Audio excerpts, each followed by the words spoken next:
చక్రమును మరలా ఒకసారి తెలిపిన ప్రార్థన. బాలక సిద్ధ నిర్మల చిత్తుడై వినుము నాయన. మోసం మోసం పచ్చి మోసం పచ్చి మోసం దొంగ వేదాంతం.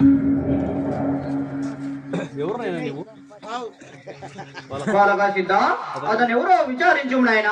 చిత్తం తండ్రి. ఎవరు నాయన నీవు? ఎందుకు ఇలా దుఃఖిస్తున్నావు? ఏమిటి ఈ రక్తము? ఏమి చెప్పింది చిత్తయ్యా?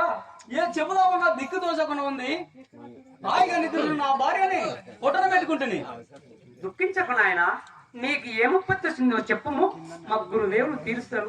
ఏమా ఏం చెప్తారు బాబు? ఏమి చెబుతున్నా బాబు? ఘోర అన్యాయం, ఘోర అన్యాయం జరిగిపోయినది. ఏమి ఆ ఘోర అన్యాయం చెప్పుము బాబు. ఏమా దొంగ ఈ దొంగ వేదాంత మాటలు విని హాయిగా నిద్రిస్తున్న నా భార్యని పొట్టన పెట్టుకుంటుంది.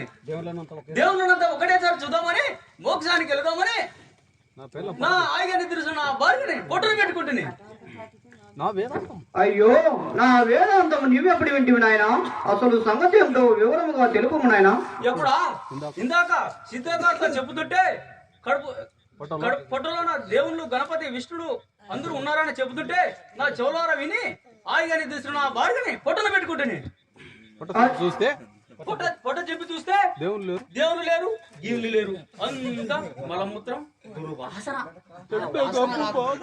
అయ్యా బాబోయ్, ఇంకెక్కర్రా నా బాబోయ్, ఆంకాలు చచ్చిపోయింది. కాక నీవు చెప్పినదంతా నిజమేనా నాయన? నిజం కాకపోతే నీళ్ళక దొంగ వేదాంత మాటలు వింటానా? రావయ్యా రా, చూపిస్తుండ్రా. అయితే వెళదాము రమ్ము నాయన. రావయ్యా రా, చూడవయ్యా చూడు. బంగారు నాట భార్యని మీ దొంగ వేదాంతం కూతురు విని చెప్పేస్తుంది. అయ్యో ఎంత ఘోరం, ఎంత ఘోరం చేసిటివి బాబు. యోగ దృష్టితో చూడవలసిన దేవతలను నీ ఇల్లాలి పొట్ట చింపి సామాన్య దృష్టితో చూసిన దేవతలు కనిపిస్తారా? అయినా నీ మూఢభక్తికి నా మనసు ఎంతో బ్రహ్మానందమాయను. ఇటు రమ్ము, భయం చెందకము. ఆ శవంపై గల వస్త్రమును తొలగించుము.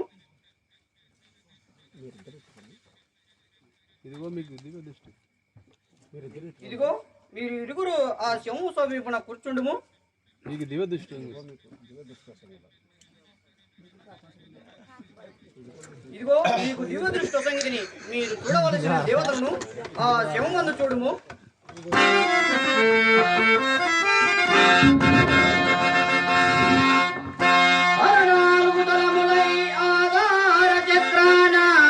విఘ్నేశ్వరుడు ఎందు వెలగిచుండు,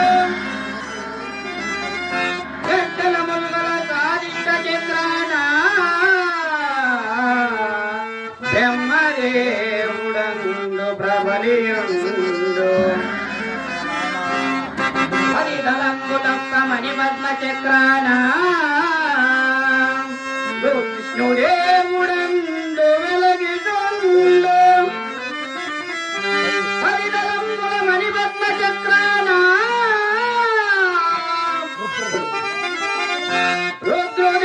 రుద్రదేవుడందు రూఢిగాను,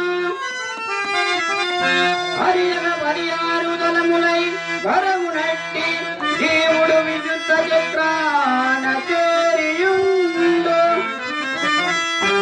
చక్రమాధ్యమందున శంకరుండు,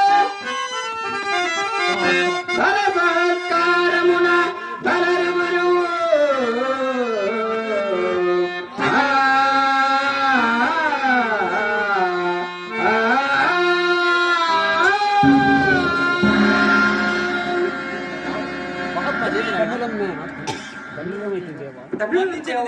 మమ్మల్ని మందించండి. దండిలమైతుంది దేవా, దండిలమైతుంది. మహాత్మా చేసిన ఆయన నా భార్యను బ్రతికించి స్త్రీ వచ్చే దోషం నుంచి నన్ను కాపాడము తండ్రి. మరో వాంఛ ఫలసించరస్తు కాక భయం చెందకము. ఆ విశ్వకర్మ భగవాని లీలా విశేషమున నీ భార్య సజీవరావులాలు గాక. అంకాలు లేము. కాంతాలు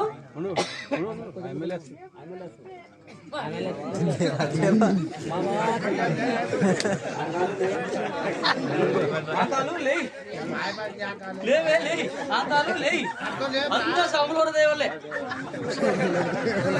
స్వామి ఇది నా పిల్లం ఇంకా లేలే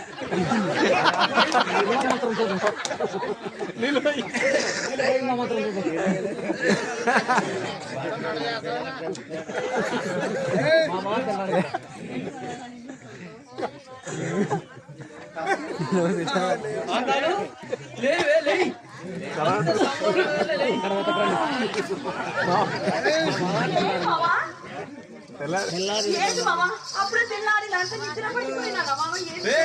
తెల్లారింది తెల్లారింది ఇందాక పండుకుంటే నీ పొట్ట కోసి దేవుళ్ళనంతా చూసి మోక్షాలకెళ్దామని చంపేసిద్దే నిన్ను. మరి ఎలా బ్రతికాను మామా? అంతా ఆ సాముల దైవల్నే ఒకే ముక్కు ముక్కు అంత తొందరపడుతుంది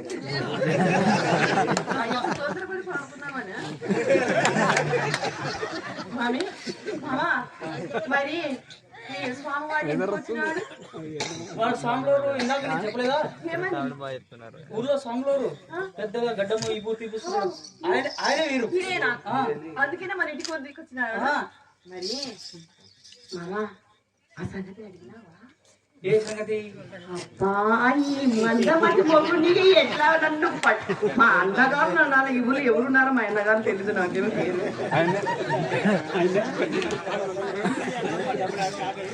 ఈ మొండోనికి నాకు తగలబెట్టి ఈ మందమతోనిది నాకు కూడా మందమతి వచ్చిపోతుందేమో. మరి అదే మామా పిల్లల సంగతి మామా. పిల్లలు ఎందుకు ఏదో పిల్లలు మా కడుపులోనే పెట్టుకోని మామా పిల్లలు మామా ఏదో పిల్లలు అంటావు. ఆ పిల్లలు లేకపోతే నీకు ఆస్తి అడగరు, అంతస్తు అడగరు, పెళ్ళయిందే అంటారు, అయ్యింది అంటారు, పిల్లలు ఎంతమంది అంటారు. అంతేగాని నీకు ఆస్తి ఎంత ఉంది అంతుంది ఇంతుందని అడుగుతారా? చెప్పు. పిల్లలే మనకు ఆస్తి అంతస్తు అన్ని. ఆ పిల్లలుంటేనే మనకు ఆనందం. మరి పిల్లలు వద్దంటావా మామ? మరి అడుగుదాం రా మామ ఇద్దరం కలిసి. పట్టుకో స్వామి. స్వామి మాకు పెళ్ళై 12 ఏళ్ళైంది స్వామి. ఒక సంతానం కూడా కలిగలేదు స్వామి. ఒక సంతానం కలిగించండి స్వామి. నీ మొగుడు కళ్ళ తాగేది బంద్ చేయమను, నీకు పిల్లలు కొడతారమ్మా. ఈ జన్మలో అది జరగదు స్వామి. కళ్ళు తాగేది మీ ఆయన కళ్ళు తాగితే ఈ జన్మలో నీకు పిల్లలు కారమ్మా. అయ్యో స్వామి ఎలా చేయాలి స్వామి? ఆ కళ్ళు పాలేసి దానికి చెప్పండి స్వామి, మీరే చెప్పండి. వచ్చే జన్మలో నీకు పిల్లలు అవుతారమ్మా. అంతవరకు కళ్ళు రాకుండానే ఉండాలి స్వామి.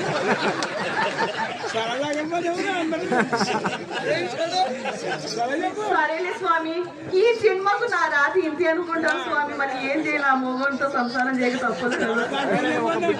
నా రాతి ఇంతేని. ఇంకా వచ్చే జన్మ వరకు మీకు దండాలు పెడతాం స్వామి.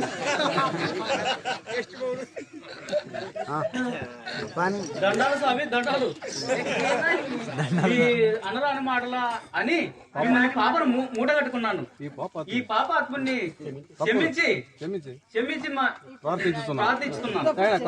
నాయన కక్క పక్షాతామే పరిహారమునకు మూలమని పెద్దలందరూ కావున నీవు మతింపబడి నీ పూర్వజన్మ సుకృత ఫల విశేషమున ఈ దేహం ముందున్న దేవతలను దర్శించి ధన్యుడవైతివి కక్క, ధన్యుడవైతివి. మాకు చాలా పనులున్నవి, మేము వెళ్ళి వచ్చేదము. అలాగే పోయిరండి స్వామి. అలాగే పోయిరండి స్వామి. ఈ ఆనందం వచ్చే సంవత్సరం వరకు ఆనందంతో కొద్దిగా మాకు సంతోషంగా వెళ్ళండి స్వామి. మీరుంటే మేము ఎట్లా ఆనందంగా ఉంటాము?